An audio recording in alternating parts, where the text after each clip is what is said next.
Dicen que el conocimiento es poder, pero aquí creemos que el conocimiento es servicio. Bienvenido a un espacio donde la Kabbalah, la astrología, el tarot y el yoga no son el fin, sino el mapa para encontrarnos. Porque mejor se sirve a Dios cuando mejor se sirve al humano. Estás en Transforma tu Pensar, Vivir y Amar. Comenzamos.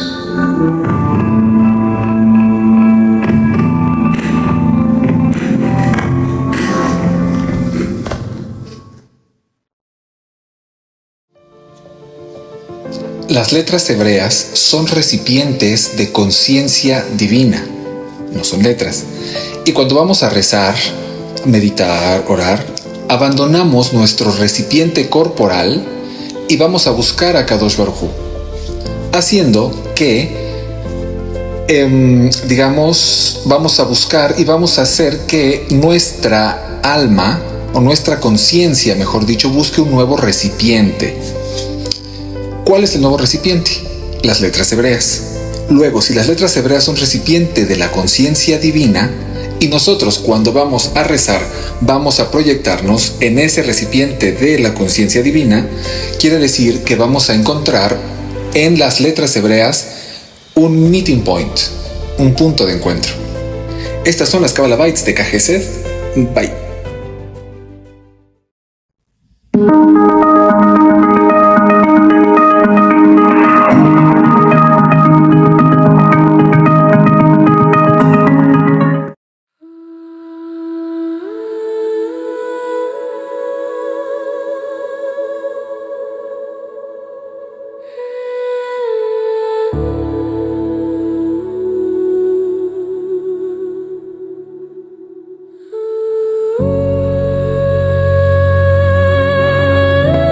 La tradición afirma que el Zohar fue escrito para una generación futura, una en la que la conciencia humana estaría lo suficientemente fragmentada como para necesitar una visión que la reordene desde lo profundo.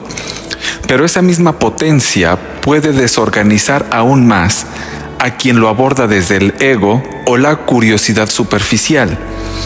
El lenguaje de los mundos ocultos no busca ser entendido, busca ser reconocido. Aquí subrayen, cuando el lector intenta poseerlo, el texto se cierra. Cuando se permite ser atravesado el lector, algo comienza a ordenarse, aunque no pueda explicarse con palabras. Ese es el riesgo y la promesa del Zohar. Bellísima, un lenguaje que no informa, sino que reconfigura, un idioma que no se aprende, sino que despierta lo que ya estaba escrito en el alma. Capítulo 4. ¿Por qué fue considerado peligroso? El Zohar nunca fue temido por blasfemos, sino por demasiado preciso. Su peligro no reside en lo que niega, sino en lo que revela.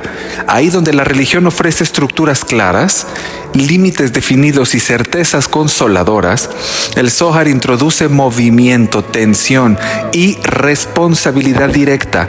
No destruye la fe, la vuelve inestable para quien necesita seguridad más que verdad. Durante siglos, los sabios advirtieron que este texto no debía abrirse sin preparación, no porque escondiera maldad, sino porque desarma la imagen infantil de Dios. El Zohar no presenta una divinidad que castiga o recompensa desde fuera, sino un sistema vivo de emanaciones en constante equilibrio. Dios no actúa solo, responde, se ve afectado, se contrae y se expande según las acciones humanas. Esta idea silenciosa pero radical transforma la relación entre el cielo y la tierra. Aquí el peligro se vuelve claro. Si Dios no es una figura distante, entonces no hay dónde esconderse. Si la divinidad está entrelazada con la conciencia humana, cada desequilibrio interno resuena más allá del individuo. El Zohar elimina la ilusión del espectador, no permite observar la espiritualidad desde la distancia, obliga a participar. Otro aspecto inquietante es la forma en que el Zohar trata el bien y el mal. no los presenta como fuerzas absolutas enfrentadas, sino como desequilibrios de luz. El mal no es una entidad externa que mata, es una distorsión interna, una luz mal canalizada, una vasija incapaz de contener lo que recibe.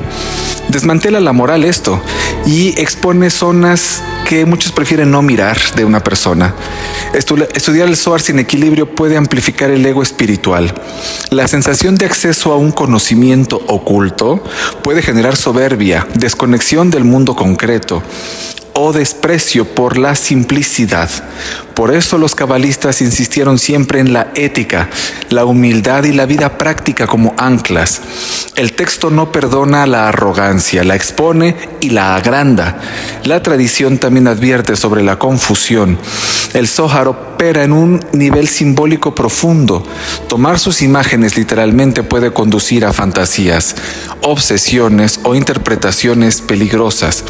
No es un libro para ser usado como oráculo, ni como herramienta de poder. Quien busca el control encuentra ruptura. Quien busca dominio encuentra vacío. Por eso fue oculto, no para preservar un privilegio, sino para proteger al lector. El Zohar es un espejo sin filtros, refleja lo que el lector es capaz de sostener. Para algunos abre comprensión, para otros abre grietas.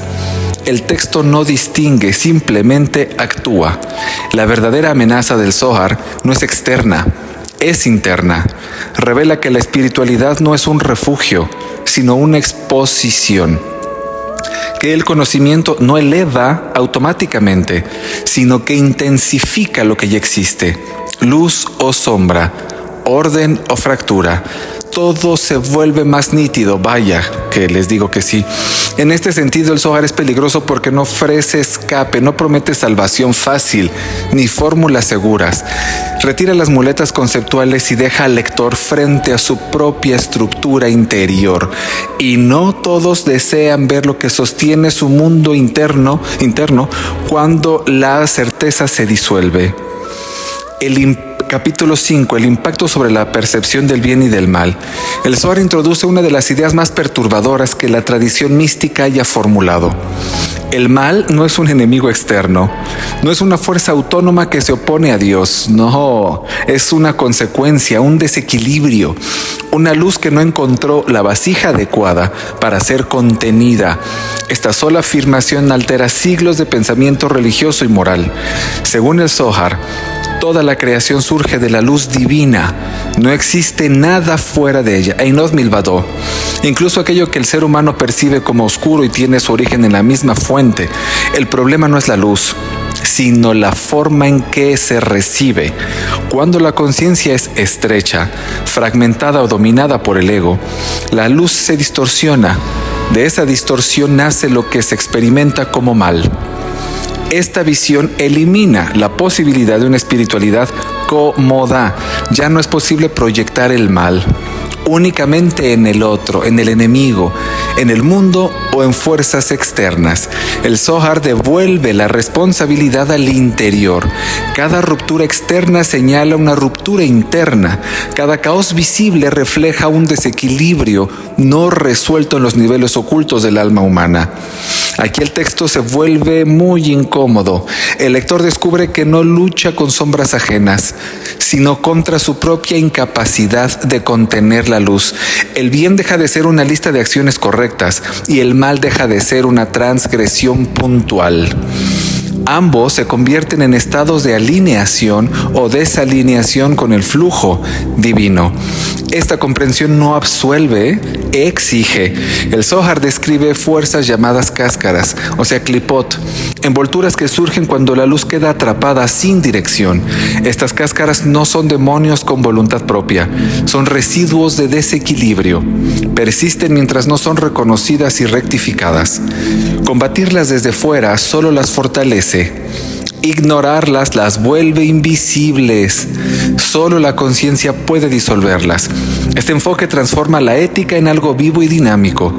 Cada intención, incluso antes de convertirse en acción, altera los mundos. El pensamiento no es privado. La emoción no es inofensiva. El deseo no es neutro, todo participa del equilibrio o de la fractura. Esta idea puede despertar una profunda reverencia por la vida, sí, o una ansiedad paralizante. De nuevo, el texto no protege al lector de sí mismo, por eso el Zohar fue reservado, no porque enseña algo oscuro, sino porque revela que la oscuridad no está donde se le busca habitualmente. Revela que el verdadero trabajo espiritual no es vencer enemigos externos, sino reparar la propia estructura interna para que la luz fluya sin romper. Cuando esta visión se comprende, incluso de forma parcial, la narrativa bíblica se transforma, las guerras dejan de ser solo históricas, los juicios dejan de ser castigos, los exilios dejan de ser accidentes. Todo señalan un mismo proceso: ruptura, ocultamiento y posibilidad de reparación. Adiós, religión. No ofrece consuelo al mal, ofrece comprensión, y la comprensión, cuando es auténtica, no tranquiliza, despierta, obliga a mirar de frente aquello que antes se evitaba. Por eso este libro no fue amado por todos, porque no permite la inocencia cómoda, solo permite la responsabilidad silenciosa de quien ha visto demasiado para seguir fingiendo que no sabe. Ojo. Capítulo 6. El Zohar y la conciencia humana. El Zohar no fue escrito para describir el universo, sino para alterar la forma en que la conciencia humana se posiciona dentro de él. Su verdadero escenario no es el cielo ni los mundos superiores, sino la percepción misma del lector. Ahí ocurre la transformación más profunda. Ahí se manifiesta su poder más delicado y más peligroso. Según la Kabbalah, la conciencia humana no es un observador pasivo de la realidad. Es un componente activo del tejido de la creación. El Zohar revela que cada nivel de conciencia abre o cierra canales por donde fluye la luz divina, la Shefa. No se trata de creer o no creer, se trata de sintonía. Una conciencia fragmentada produce mundo fragmentado. Una conciencia alineada restituye orden, incluso sin palabras ni gestos visibles. Esta idea redefine el propósito del ser humano. Ya no es simplemente obedecer mandamientos ni acumular méritos. Es convertirse en un punto de equilibrio entre mundos. El Zohar afirma que la conciencia puede elevar o hundir la realidad entera, no por poder personal, sino por correspondencia estructural. El ser humano contiene en miniatura la arquitectura de lo divino. Ahí está la belleza, y es una de las revelaciones más silenciosas del Zohar. El texto no busca despertar habilidades sobrenaturales, busca responsabilidad perceptiva. Enseña a ver, y ver correctamente es más exigente que actuar, porque quien ve no puede desentenderse, no puede fingir ignorancia, no puede refugiarse en automatismos espirituales. El Zohar describe estados de conciencia llamados sueño, vigilia y despertar profundo. No se refieren al cuerpo, sino a la percepción del alma. La mayoría vive en un estado de sueño espiritual, dormidos, repitiendo patrones sin conciencia de su impacto. El Zohar no condena ese estado, lo describe, y al describirlo introduce una fisura, una posibilidad de despertar, pero despertar no es iluminación, es exposición. La conciencia ampliada percibe más, siente más y carga más responsabilidad. Anótenle, por eso no todos desean realmente despertar. El Zohar no forza ese proceso, solo señala que existe y que una vez iniciado, no se puede desandar sin consecuencias internas. El texto insiste que la luz no se revela de golpe, se filtra según la capacidad del recipiente. La conciencia humana es ese recipiente. Cuando es estrecha, la luz quema. Cuando es flexible, ilumina. De ahí la insistencia cabalística en el trabajo previo, no para merecer el conocimiento, sino para poder sostenerlo sin romperse. En este punto se comprende por qué el Zohar fue considerado peligroso. No promete una conciencia superior como premio, revela que la conciencia es el campo de batalla invisible, donde se decide el equilibrio del mundo. ¿Ven? Y quien entra en ese campo sin preparación puede perder referencias, certezas y apoyos que antes lo sostenían. El Zohar no enseña cómo escapar del mundo, enseña cómo habitarlo con una percepción distinta, ver distinto, que reconoce la interdependencia absoluta entre lo interno y lo externo, entre lo humano y lo divino, entre el pensamiento más íntimo y los movimientos más vastos de la creación. Esta comprensión no se anuncia, se insinúa, y cuando ocurre, aunque sea por un instante, ya no es posible volver a mirar la realidad de la misma manera. Ese es el verdadero impacto del Zohar sobre la conciencia humana. No añade información, retira velos, y no todos los velos se retiran sin temblor. Así es. Capítulo 7. El riesgo de estudiar sin humildad. El Zohar guarda una advertencia que no está escrita de forma explícita, pero atraviesa cada una de sus páginas como un susurro persistente. Este conocimiento no se mide por lo que se comprende, sino por lo que se está dispuesto a soltar. Quien se acerca al Zohar buscando sentirse superior, distinto o elegido, ya ha perdido el equilibrio antes de comenzar. La tradición cabalística insiste que el mayor obstáculo para este libro no es la ignorancia, sino el ego espiritual. El Zohar amplifica todo lo que encuentra, Si hay humildad, profundiza la escucha. Si hay soberbia, la convierte en delirio. Si hay desequilibrio emocional, lo expone sin piedad. El texto no corrige, intensifica.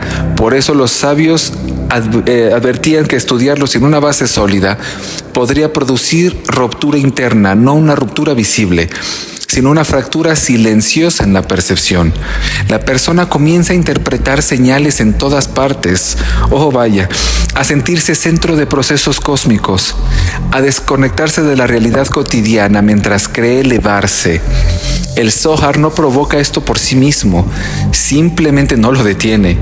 Aquí se revela una diferencia fundamental entre la sabiduría cabalística y otras formas de conocimiento o caminos. No busca empoderar al individuo como entidad separada, busca disolver la ilusión de separación, y ese proceso, si no está acompañado de humildad de un maestro, puede ser vivido como una amenaza intolerable para el ego. El Zohar no promete claridad inmediata, de hecho, muchas veces incrementa la confusión inicial. La humildad permite sostener ese estado sin forzarlo a resolverse. La arrogancia exige respuestas rápidas, sí, como no, definiciones, control. Cuando no se obtiene, inventa, y la invención en terrenos simbólicos profundos es peligrosa. Por eso los cabalistas auténticos insistieron siempre en la vida simple, en el cumplimiento silencioso de lo cotidiano, en el trabajo interno no visible. ¿Ven qué bonito? El Zohar no reemplaza la vida, la atraviesa. Quien intenta usarlo para escapar del mundo termina perdiendo ambos mundos. El texto mismo parece resistirse al lector impaciente. Los pasajes se vuelven opacos. Las imágenes no encajan, Las revelaciones se suspenden. Esta resistencia no es castigo, es protección una vez más. El Zohar no se abre a la fuerza, se abre cuando encuentra un espacio interior que no intenta poseerlo. Estudiar sin humildad convierte la luz en carga. La persona siente peso en lugar de claridad, ansiedad en lugar de comprensión. El conocimiento deja de ordenar y comienza a fragmentar. No porque el Zohar sea incorrecto, sino porque el recipiente, no está alineado. En este sentido, el Zohar no distingue entre sabio e ignorante. Distingue entre quien se vacía y quien se llena de sí mismo. Solo el espacio vacío puede contener algo nuevo. Esta es la paradoja central. Para recibir la luz más profunda, primero hay que aceptar no ser el centro de nada. El verdadero iniciado no es quien habla del Zohar, sino quien es hablado por él en silencio, quien permite que el texto revele no mundos superiores, sino los límites internos que aún piden una percepción clara. Ese proceso no engrandece, reduce, y solo quien acepta esa reducción sin resistencia puede atravesar este libro sin perderse en su reflejo. ¡Qué bonito! ¡Qué belleza! Me emociona. Capítulo 8. El Zohar como espejo del alma. Después de atravesar sus símbolos, sus advertencias y sus silencios, se revela una verdad que el Zohar nunca declara de forma directa. Este libro no describe mundos ocultos para ser explorados como territorios externos. Describe al lector. Cada pasaje funciona como un reflejo. Muestra lo que está arriba, sino lo que aún no ha sido integrado dentro. El Zohar actúa como un espejo que no devuelve una imagen reconocible. No refleja el rostro ni la identidad social. Refleja la estructura interna de la conciencia, aquello que el lector no quiere ver. Aparece disfrazado de símbolo. Aquello que está maduro se revela como comprensión silenciosa. Aquello que está desequilibrado se manifiesta como confusión o rechazo. El texto no juzga, expone. Por eso dos personas pueden leer el mismo pasaje, parashá, y salir transformadas de maneras opuestas. El Zohar no cambia, cambia el lector, cambia su disposición, su vacío interior, su capacidad de sostener la ambigüedad sin huir hacia conclusiones. El libro no se adapta.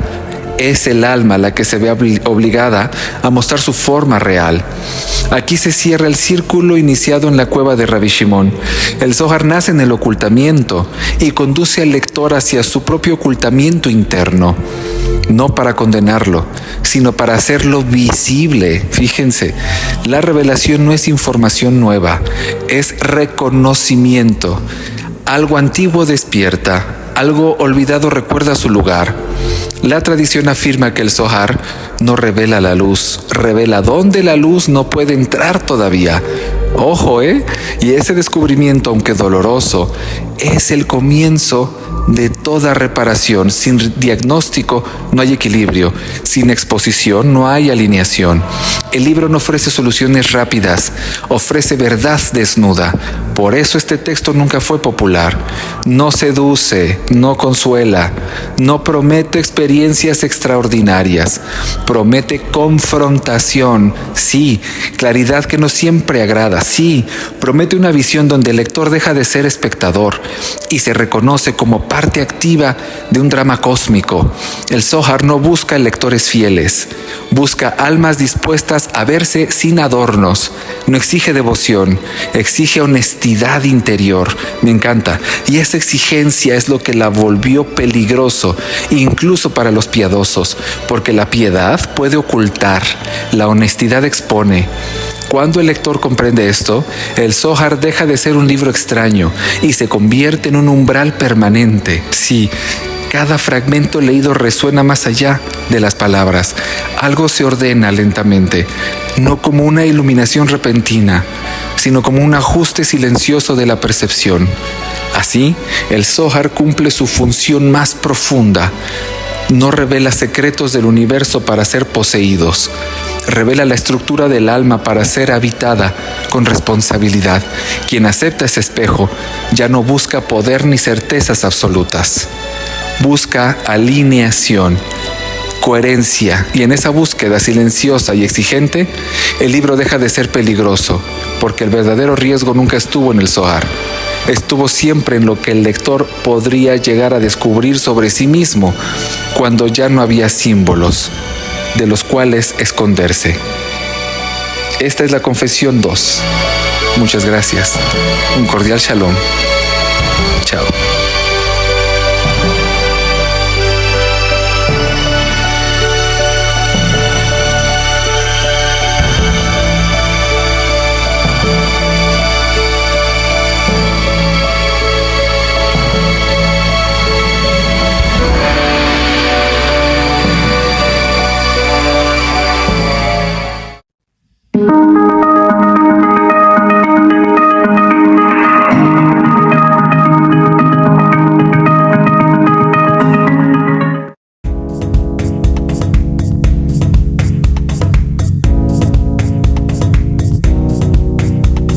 Satnam, Vaheguru, Satnam, Vaheguru.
Satnam Satnam Vaheguru Satnam Satnam Vaheguru Satnam Satnam Vaheguru Satnam Satnam Vaheguru Satnam Satnam Vaheguru Satnam Satnam Vaheguru Satnam Satnam Vaheguru Satnam Satnam Vaheguru Satnam Satnam Vaheguru Satnam Satnam Vaheguru Satnam Satnam.